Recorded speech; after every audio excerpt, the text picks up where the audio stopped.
فلا تنظر إلى من هو خير منك في ماله وداره ومركبه وملبسه، فإن الرضا عن الحياة مبني على المقارنات. يقول النبي صلى الله عليه وسلم: انظروا إلى من هو أسفل منكم ولا تنظروا إلى من هو فوقكم، فهو أجدر ألا تزدروا نعمة الله عليكم.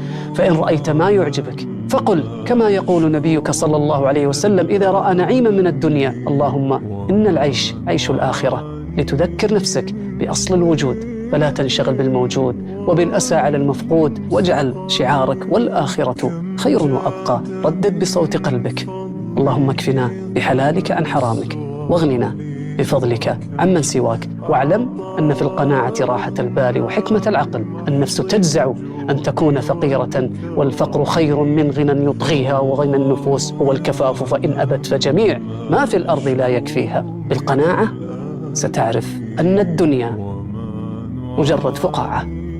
سلام.